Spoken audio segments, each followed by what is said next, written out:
मैं आप लोगों के लिए रोमांटिक से भरी दिल को छू लेने वाली हिंदी स्टोरी लाती हूँ, सब्सक्राइब कर लिया करो। एक बार की बात है, एक जंगल के किसी घने पेड़ पर एक गौरैया का जोड़ा रहता था। वो उस पेड़ पर अपना घोंसला बनाकर गुजर बसर करते थे। दोनों खुशी खुशी अपना जीवन बीता रहे थे। फिर आया सर्दियों का मौसम। इस बार बहुत ही कड़ाके की ठंड पड़ने लगी। ठंड से बचने के लिए एक दिन कुछ बंदर उस पेड़ के नीचे ठिठुरते हुए पहुंचे। तेज ठंडी हवाओं से सभी बंदर कांप रहे थे और बहुत ही परेशान थे। पेड़ के नीचे बैठने के बाद वो आपस में बात करने लगे कि काश कहीं से आग सेंकने को मिल जाती तो ठंड दूर हो जाती।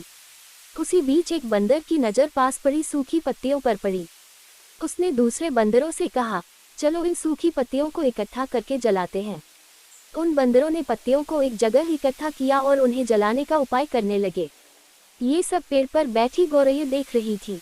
ये सब देखकर उससे रहा नहीं गया और वो बंदरों से बोल पड़ी, तुम लोग कौन हो? देखने में तो तुम आदमियों की तरह लग रहे हो, हाथ पैर भी हैं, तुम अपना घर बनाकर क्यों नहीं रहते? गौरैया की बात सुनकर ठंड से कांप रहे बंदर चिढ़ गए और बोले, तुम अपना काम करो, हमारे काम में पड़ने की जरूरत नहीं है। इतना कहने के बाद वो फिर आग जलाने के बारे में सोचने लगे और अलग अलग तरीके अपनाने लगे। इतने में बंदरों की नज़र एक जुगनू पर पड़ी। वो चिल्लाने लगा, देखो ऊपर हवा में चिंगारी है, इसे पकड़कर आग जलाते हैं। यह सुनते ही सारे बंदर उसे पकड़ने के लिए अलग अलग तरीके अपनाने लगे।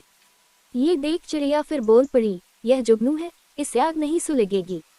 तुम लोग दो पत्थरों को घिसकर आग जला सकते हो। बंदरों ने चिड़िया की बात को अनसुना कर दिया। कई कोशिश के बाद उन्होंने जुगनू को पकड़ लिया और फिर उससे आग जलाने की कोशिश करने लगे, पर वो इस काम में कामयाब नहीं हो पाए और जुगनू उड़ गया। इससे बंदर निराश हो गए। इतने में फिर से गौरैया बोल उठी, आप लोग मेरी बात मानिए, पत्थर रगड़कर आप आग जला सकते हैं। इतने में एक गुस्साए हुए बंदर से रहा न गया और उसने पेड़ पर चढ़कर गौरैया के घोंसले को तोड़ दिया। यह देख चिड़िया दुखी हो गई और डर कर रोने लगी। इसके बाद वो उस पेड़ से उड़कर कहीं और चली गई। जरूरी नहीं कि हर किसी को ज्ञान या उपदेश दिया जाए। उपदेश उसी को दिया जाना चाहिए जो समझदार हो और बातों को समझे। बेवकूफ़ को उपदेश देने से खुद का ही बुरा हो सकता है।